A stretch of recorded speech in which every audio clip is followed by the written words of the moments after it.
Hello my friends and families, welcome to our channel. இன்றைக்கி என்ன video பார்க்க போகிறோன்னா, நான் சிக்கன் பிரியாணியும் அண்டு கிரேவியும் செஞ்சேன். அதோடைய ப்ரிப்ரேஷன் வீடியோ தான் பார்க்க போகிறோம்.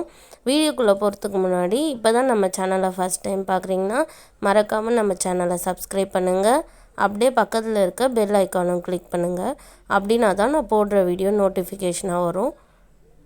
ஃபஸ்ட்டு ஒரு குக்கரில் ஆயில் ஆட் பண்ணிவிட்டு நெக்ஸ்ட்டு அது கூடவே பட்டை லவங்கம் அதுக்கப்புறம் ஆனியன் ஆட் பண்ணிட்டேன். ஆனியன் வந்து ஒரு கோல்டன் ப்ரௌன் வந்து ஃப்ரை ஆகிற வரைக்கும் அதை ஃப்ரை பண்ணிவிட்டு நெக்ஸ்ட்டு அது கூடவே ஒரு ஸ்பூன் சால்ட் ஆட் பண்ணிட்டேன். அதுக்கப்புறம் பச்சை மிளகா, நெக்ஸ்ட்டு வந்து அது கொஞ்ச நேரம் ஃப்ரை ஆன உடனே அது கூட இஞ்சி பூண்டு பேஸ்ட்டும் நான் ஆட் பண்ணிட்டேன்.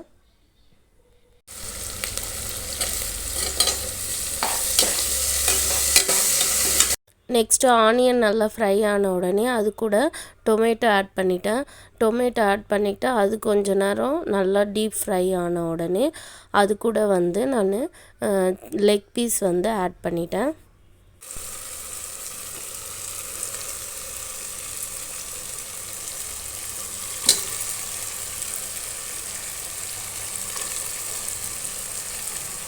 Next red chilli powder add பண்ணேன்.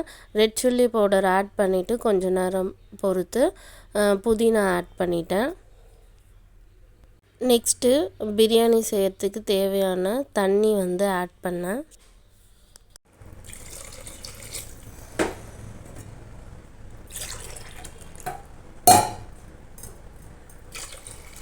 நெக்ஸ்ட்டு தண்ணி நல்லா கொதி வந்த உடனே அது கூட அரிசி ஆட் பண்ணிட்டேன்.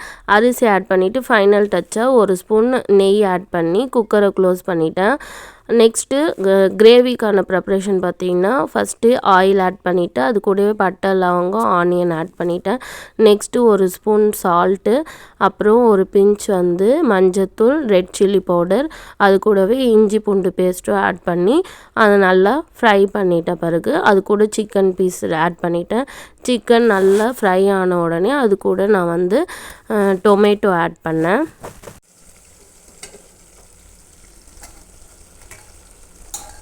நெக்ஸ்ட்டு தண்ணி ஆட் பண்ணிவிட்டு இது கிரேவி கன்சிஸ்டன்சி வந்த உடனே லாஸ்ட்டாக வந்து பெப்பர் ஆட் பண்ணேன்.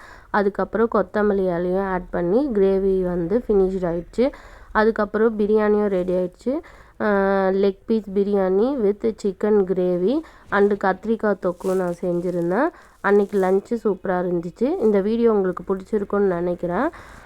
அப்படி பிடிச்சிருந்தால் லைக் பண்ணுங்கள், ஷேர் பண்ணுங்கள், கமெண்ட் பண்ணுங்கள். மறக்காமல் நம்ம சேனலை சப்ஸ்கிரைப் பண்ணுங்கள். தேங்க்யூ ஃபார் வாட்சிங்.